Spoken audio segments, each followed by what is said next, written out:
everyone, welcome again to House News. In this episode, we present you the most recent updates coming right here from the Indonesian's House of Representatives. So now let's start the program with our headlines for today.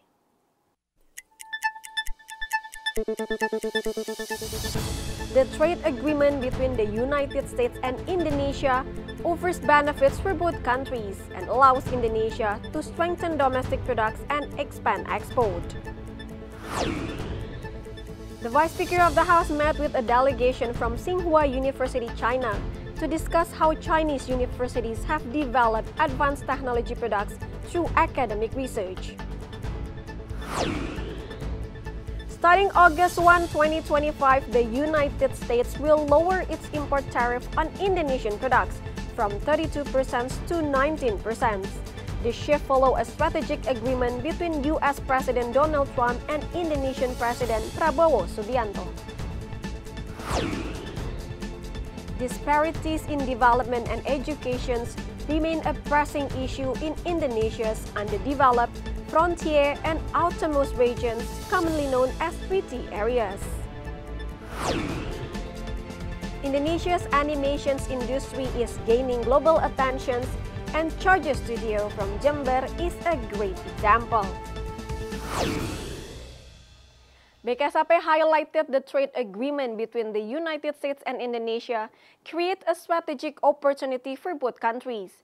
BKSAP emphasized Indonesia can use this opportunity to improve domestic products and expand the export market. Indonesia will eliminate tariffs on 99% of U.S. goods, while the U.S. will impose a 19% average down from the previous 32%. Vice Chairperson of BKSAP of the House, Muhammad Hussein, hopes this agreement will boost the export performance of Indonesia's products to the European market, which has long been considered difficult to access due to its strict standards and competitive environment. Hussein added MSMEs and industries in Indonesia must improve their product quality to meet the high standards required by European markets. Akan ada banyak perusahaan-perusahaan Indonesia, utamanya kita fokus kepada UMKM juga. Mereka berlomba-lomba untuk menaikkan standar mereka untuk bisa masuk ke pasar Eropa. Jadi mungkin kualitasnya akan lebih baik juga, jadi akan semakin kompetitif juga bagi para pelaku usaha di dalam negeri kita untuk bisa masuk ke pasar Eropa itu. Karena kita semakin membutuhkan standar yang lebih tinggi, kualitas yang lebih baik, tentunya ini akan ada perubahan-perubahan, perbaikan-perbaikan dalam kualitas juga. Dan ini akan menumbuhkan value-value yang lebih baik lagi bagi pengusaha kita. In addition to the trade agreement with the United States, the Indonesian government recently reached a strategic partnership agreement with the European Union or IUCIPA. This agreement is expected to increase national exports by up to 50% within 3 years of full implementation. Fajar Ilhami, tvrparlemen, reports. Vice Speaker of the House received a visit from Tsinghua University and highlighted the university's success in transportation technology. He encouraged Indonesia to strengthen research in universities to develop local transport products. Vice Speaker for People's Welfare, Cucun Ahmad Syamsurijal mentioned Indonesia has a lot to learn from China, especially in the transportation sector. China has made strong progress and its transportation products are now competitive with those from Europe. He pointed out developing similar technologies could benefit Indonesia, especially as an archipelagic country. In addition, Cucun said such innovations would be useful for accessing remote areas and rough terrains and could also support emergency operations across the island. Satu pelajaran bagus bagaimana perguruan tinggi kita juga harus diperkuat oleh negara bisa memproduksi hasil kajian-kajian teknologi terbaru, kajian-kajian teknologi modern seperti transportasi ataupun juga alat-alat komunikasi lainnya yang itu lahir dari perguruan tinggi. Tsinghua ini ternyata sudah bisa membuat lembaga juga untuk produksi bukan hanya tadi kendaraan transportasi darat sampai udara. Kata mereka di Indonesia ini kan dengan cross island yang begitu banyak, hampir 17.000 pulau, ini sangat efektif dan efisien dari sisi harga atau apapun juga memindahkan orang atau dalam kondisi accident, ada bencana atau apapun, bisa menggunakan alat transportasi yang mereka sudah hasilkan. Moreover, Cucun hoped the development of transportation technology in Indonesia could improve efficiency, support equitable economic development across communities, and stimulate national economic growth. Nurbani, tvrparlemen reports. Commission 6 views the reductions of the U.S. reciprocal tariff on Indonesian goods to 19% as an opportunity to enhance national export. This policy should improve market access for Indonesian products and strengthen the competitiveness of local industries. Member of Commission 6 of the House Budi Kadang mentioned the reduction in U.S. reciprocal tariffs is expected to enhance Indonesia's bargaining position in the global trade. This lower tariff is expected to provide opportunity for various industrial sectors and business actors in Indonesia, including the textile industry, state-owned enterprises, and MSMEs. Saya yakin ini akan menguntungkan perdagangan di Indonesia. Kita bernegosiasi bahwa kita mau ekspor kemana, kita mau berdagang kemana, ruang kita ada di mana saja, ini akan lebih luas lagi sehingga ini bargaining position kita akan lebih bagus, lebih baik, sehingga nilai tawar kita juga akan lebih tinggi daripada yang sudah-sudah, kan gitu ya. Dengan penurunan ini, dengan 19% dari 32, ini tentu saja keuntungan kita ya tadi, bargaining position kita di mata dunia. Direct negotiations between the President of Indonesia and the President of the United States has resulted in the 19% import tariff to Indonesian products entering the U.S. market. With this agreement, Indonesia has secured the lowest tariff rate among Southeast Asian countries. However, Indonesia must fulfill its commitment to import U.S. products worth hundreds of trillions of rupiah, including energy, agricultural goods, and Boeing aircraft as part of the deal. Adila Enjaya, tvrparlemen report. We're gonna have a short break. When we return, we bring you more updates on Commission 6 of the House, only on House News.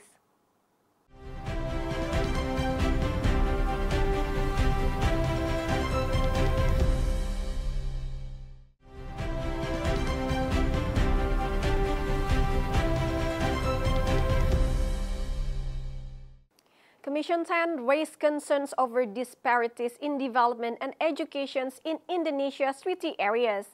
In a public hearing, the Commission urged the government to accelerate affirmative policies and ensure more equitable budget distributions.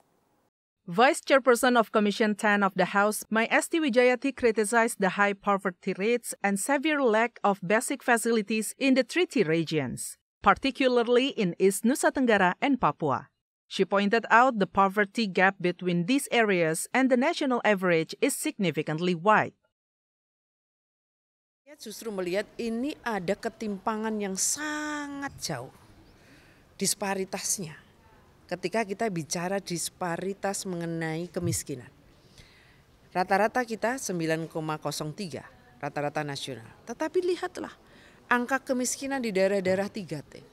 Kalau saya bicara Pulau Sumba yang berada di wilayah NTT, Sumba Barat Daya itu 27, sekian persen angka kemiskinan. Sumba Tengah 30%, ini data 2024. Sumba Timur 26, sekian. Sumba Tengah 27, sekian. Jauh sekali dari angka kemiskinan rata-rata nasional 9,9. Artinya ada kemiskinan yang kecil tetapi ada kemiskinan yang sangat tinggi. Termasuk di daerah beberapa titik di Papua. Rata-rata ramah sekolah juga begitu. Maka ketika kita sudah 80 tahun merdeka, konsentrasi kita mestinya berikan keadilan kepada daerah-daerah 3T. Semaksimal mungkin percepatan dan afirmasi serta alokasi anggaran pemerintah, perhatian pemerintah di daerah 3T dengan segala kondisi yang ada harus mampu kita ciptakan menjadi lebih baik. In addition, Commission 10 emphasized fair and equal development should reach the treaty regions. This includes targeted budget allocation and focused intervention to address the pressing educational challenges in these underserved areas. Handoko, tvrparlemen reports. Commission 6 urged the government to expand Indonesia's export destinations. In addition, the Commission highlighted the need to prepare medium and long-term export strategies to improve local product competitiveness in the global market. Vice Chairperson of Commission 6 of the House Adi Satria Suryo Sulisto stated the 19% import tariffs will make Indonesian products more expensive in the U.S. market. As a result, demand is expected to decline, leading to a decrease in export volume. Therefore, he emphasized the need for the government to mitigate the impact of the Trump tariff on domestic industries in order to prevent widespread layoffs. Kami dari Komisi 6 mengharapkan pemerintah memitigasi impact-nya terhadap industri lokal. Jangan sampai banyak perusahaan kesulitan, kehilangan pasar, ekspornya berkurang, beban di dalam negerinya bertambah, sehingga mereka harus mengurangi mungkin pekerja mereka atau sampai mem-PHK pekerja-pekerjanya. Kami berharap tidak sampai ke situ.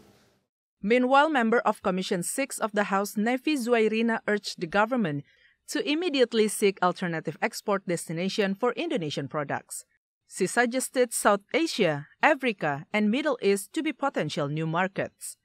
Jadi kita sudah beralih pangsa pasarnya. Jadi tidak hanya ke Amerika, tapi kita sudah pergi ke Asia Selatan, mungkin ke Afrika, Timur Tengah, ya. Nah, kita harus cepat. Dan ini kan ada ratifikasi perdagangan, kita realisasikan secara cepat. Perluasan pasar global bukan lagi pilihan, itu pemerintah harus menyusun peta jalan strategi ekspor jangka menengah dan panjang. From Surabaya, East Java, Rangga Wijaya, tvrparlemen reports. The Budget Committee appreciated the government's performance in implementing the 2024 state budget.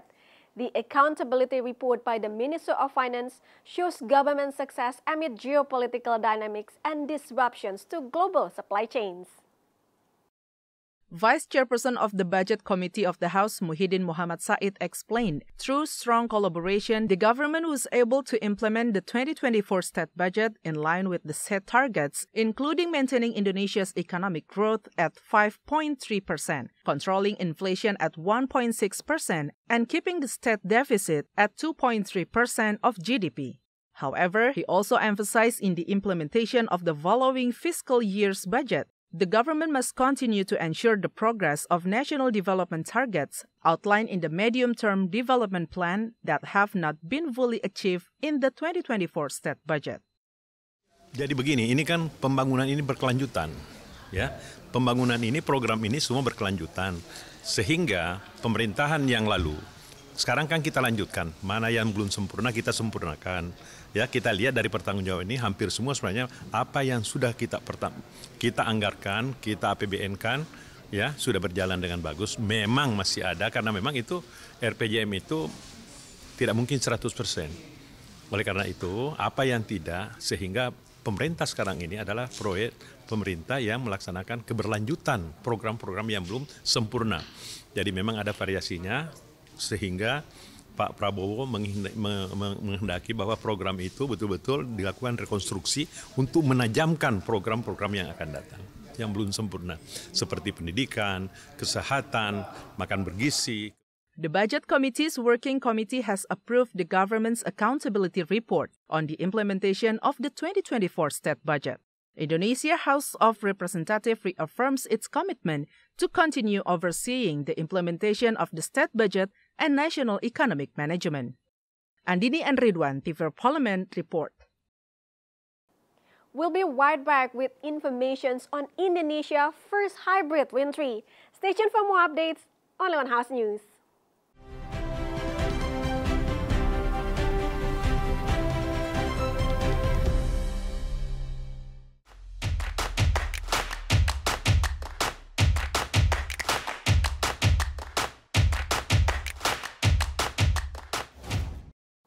Indonesia's animation industry continues to shine on the international stage. The latest achievement comes from Charger Studio, an animation production house based in Jember, East Java, whose work has contributed to Japan's anime industry.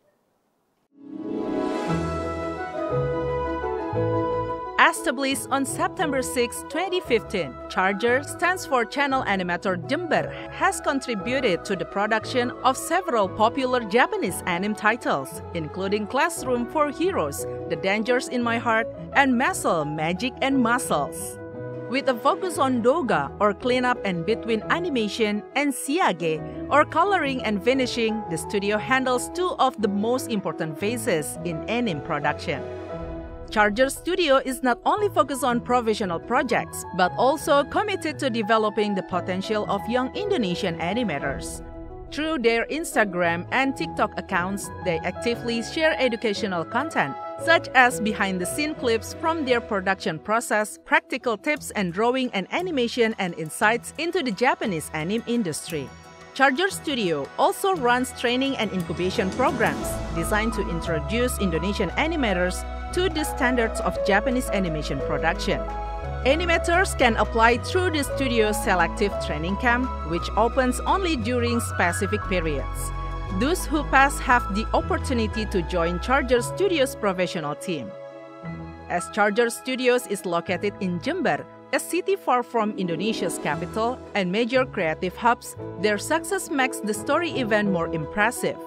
Their contribution to high-profile anime projects prove that Indonesian isn't just a consumer in the global entertainment industry, but an active and capable creator. The first hybrid wind tree in Indonesia has been installed along the Probolinggo-Banyuwangi toll road in East Java. Designed to look like a tree, it produces electricity from wind and solar sources. Quoted from Science Direct, a hybrid tree is structure made to look like a real tree with solar panels or wind turbines attached to its branches. It can generate electricity for everyday needs like lighting, charging phones, running home appliances, or powering electric vehicles. To produce the most energy, the solar panels need to be placed directly facing the sun. The first hybrid wind tree in Indonesia has been installed along the Probolinggo-Banyuwangi toll road. This tree will use renewable energy, specifically wind and sunlight, as an alternative source of electricity. More than just a power generator, the hybrid wind tree also stands as a symbol of a greener future.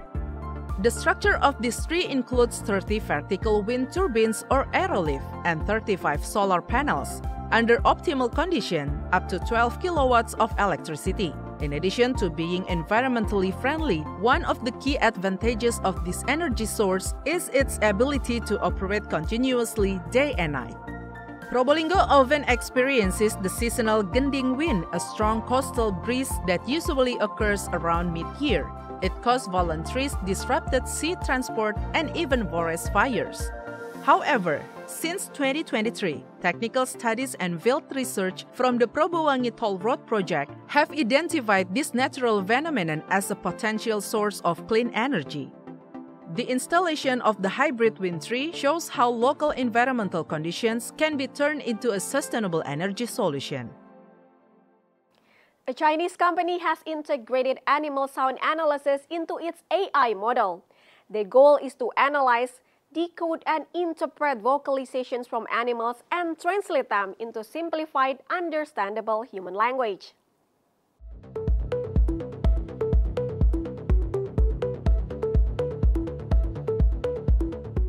Baidu, a Chinese search engine and AI tech giant, recently filed a patent in the China National Intellectual Property Administration for a system that could help humans communicate with animals.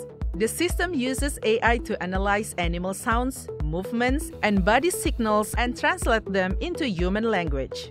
All of this information will be processed together using AI to figure out what the animal might be feeling, like happiness, fear, or hunger. Then, the system in theory would match these feelings with words or phrases in human language. This could allow people to talk with their pets in a whole new way. This ambitious project, first disclosed in 2024 and updated in 2025, merges machine learning, deep learning, and natural language processing to bridge the gap between humans and animals. While still in its developmental stages, the technology's potential application, from veterinary diagnostic to wildlife conservation, could reshape industries and create new revenue streams for Baidu. However, investors must consider its promise against regulatory, technical, and market hurdles. Baidu is not the only one working on this idea. Around the world, other scientists are also trying to use AI to study how animals communicate. In 2002, Takara, a Japanese toy company, released the Bowlingual device, a handheld translator for dog barks. Project CETI is studying how sperm whales talk to each other using sounds. Another group called the Earth Species Project is also working to decode animal communication using technology. And that information wraps up our house news for today.